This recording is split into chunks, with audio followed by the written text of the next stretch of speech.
বিধানসভা নির্বাচনের আগে বাংলায় ফের খুনের রাজনীতির অভিযোগ। বুধবার সকালে প্রকাশ্য দিবালোকে গুলি চালিয়ে বিজেপি নেতাকে খুনের চেষ্টার অভিযোগ উঠেছে। ঘটনাকে কেন্দ্র করে তুমুল চাঞ্চল্য ছড়িয়েছে দক্ষিণ 24 পরগনার সাগর এলাকায়। আহত ব্যক্তি এলাকার একজন সক্রিয় বিজেপি কর্মী। ঘটনার জেরে শুরু হয়েছে রাজনৈতিক চাপানোতর। বিজেপির অভিযোগ এর পিছনে শাসক দল তৃণমূল কংগ্রেসের ষড়যন্ত্র রয়েছে, যদিও সেই অভিযোগ উড়িয়ে দিয়েছে তৃণমূল কংগ্রেস। ইতিমধ্যেই দুষ্কৃতীদের খোঁজে তল্লাশি চালাচ্ছে পুলিশ। ঘটনার প্রতিবাদে রাস্তা অবরোধ করে বিক্ষোভ দেখাতে শুরু করেন বিজেপি কর্মী সমর্থকেরা। ত্রিলোকেশ ঢালি আমাদের গঙ্গাসাগর, শুধু গঙ্গাসাগর নয়, এই মথুরাপুর জেলার মধ্যে বিজেপির একজন প্রতিষ্ঠিত নাম, যিনি সমাজসেবা করেন। গঙ্গাসাগরের বুকে উনি স্বর্গীয় অটলজির নামে উনি অটল ভবন তৈরি করেছেন, যেখান থেকে প্রতিদিন হাজারো হাজারো মানুষ সেবা পান। তো এরকম একজন ব্যক্তিকে গঙ্গাসাগরের বুকে, গঙ্গাসাগরের ভূমি, শান্তির ভূমি, মহাদেবের ভূমি, কপিল মুনির ভূমি, সেখানে সকাল 8টা নাগাদ দুজন ব্যক্তি বাইকে করে এলো, গুলি করে দিয়ে চলে গেল। এ কোন রাজ্যে বসবাস করছি আমরা? এই রাজ্যে বসবাস করছি যে সকালবেলা উঠে যেখানে চা বিস্কুট খাওয়ার সময় সেখানে গুলি করে দিয়ে চলে যাচ্ছে। পশ্চিমবাংলাকে ভাঙড়, মুর্শিদাবাদের মতো কি সাগরটাকে, কাকদ্বীপটাকে বানাতে চাইছে? এ কোন রাজ্যে বসবাস করছি? এটাই আমার প্রশ্ন। যাবে কোথায়?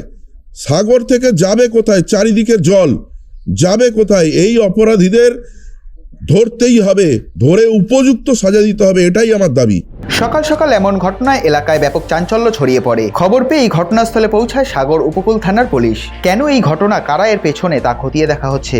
পুলিশের প্রাথমিক অনুমান, পুরনো কোনো ব্যক্তিগত বিরোধিতা থেকেই এই হামলা হয়ে থাকতে পারে। ত্রিলোকেশ ঢালি এর আগে মথুরাপুর সাংগঠনিক জেলা বিজেপির সেক্রেটারি ছিলেন। বর্তমানে তিনি সাধারণ কর্মী হিসেবে দলীয় কাজ করছিলেন। ঘটনাকে কেন্দ্র করে রাজনৈতিক মহলে শুরু হয়েছে জোর চাপানোতর। এদিকে প্রতিবাদে পথে নামে বিজেপি কর্মী সমর্থকেরা। সাগর এলাকায় রাস্তা অবরোধ করে বিক্ষোভ দেখানো হয়। বিজেপির অভিযোগ, এই হামলার পেছনে শাসক দল তৃণমূল কংগ্রেসের হাত রয়েছে।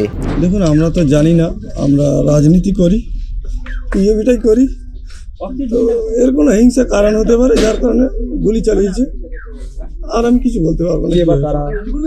আমরা সেরকম কিছু দেখিনি, কাউকে বলবো কি করে। কিন্তু 26-এ তো বিধানসভা ভোটে তো বাবা প্রার্থী হওয়ার সম্ভাবনা রয়েছিল। এরকম কিছু কারণ হতে পারে, আমার ঠিক জানা নেই। পুলিশ সূত্রে জানা গিয়েছে, আহত বিজেপি নেতা তিনি মথুরাপুর সাংগঠনিক জেলার প্রাক্তন আহ্বায়ক। বুধবার সকালে দলের একটি কর্মসূচিতে যোগ দিতে বাইক নিয়ে বেরিয়েছিলেন তিনি। অভিযোগ, সকাল প্রায় 8টা নাগাদ গঙ্গাসাগর উপকূল থানার এলাকার অন্তর্গত সিধাম বাসস্ট্যান্ড ও সাগর বাসস্ট্যান্ডের মাঝামাঝি এলাকায় তাকে লক্ষ্য করে গুলি চালায় দুই দুষ্কৃতী। বাইকে করে এসে তার পথ আটকায় দুষ্কৃতীরা। কিছু বুঝে ওঠার আগেই তাকে লক্ষ্য করে গুলি চালানো হয়। গুলিবিদ্ধ হয়ে রক্তাক্ত অবস্থায় ঘটনাস্থলে লুটিয়ে পড়েন ত্রিলোকেশ ঢালি। এরপরই দুষ্কৃতীরা এলাকা ছেড়ে পালিয়ে যায়। হঠাৎ এই ঘটনায় আতঙ্কিত হয়ে পড়েন স্থানীয় বাসিন্দারা। পরে স্থানীয়দের সাহায্যে তাকে উদ্ধার করে সাগর গ্রামীণ হাসপাতালে নিয়ে যাওয়া হয়। বর্তমানে সেখানেই চিকিৎসাধীন রয়েছেন তিনি। তার শারীরিক অবস্থা আশঙ্কাজনক বলেই জানা গিয়েছে। এই ঘটনা নিয়ে রাজ্য সরকারের বিরুদ্ধে সরব হয়েছেন রাজ্য বিজেপির সভাপতি শ্রমিক ভট্টাচার্য। তিনি বলেন, সমস্ত রাজনৈতিক দল কখনো বাবা সাহেব আম্বেদকর, কখনো এসসি এসটি নির্যাতন নিয়ে বিভিন্ন সময় পার্লামেন্টকে অচল পর্যন্ত করে দেন। কিন্তু পশ্চিমবঙ্গের তফসিলি সম্প্রদায়ের মানুষ কি অবস্থায় আছে তার সবচেয়ে বড় প্রমাণ হচ্ছে আজকের ঘটনা। বিগত কয়েক বছর ধরে পশ্চিমবঙ্গের সবচেয়ে বেশি তফসিলি জাতি উপজাতির মানুষ খুন হয়েছে। আজকে সাগর বিধানসভায় আমাদের স্থানীয় নেতা, তফসিলি মোর্চার নেতা ত্রিদীপ চালি, তার বাবা ত্রিলোকেশ চালির উপরে গুলি চালানো হলো। তিনি মৃত্যুর সঙ্গে লড়াই করছেন। এই রাজ্যে কোনো আইনের শাসন নেই।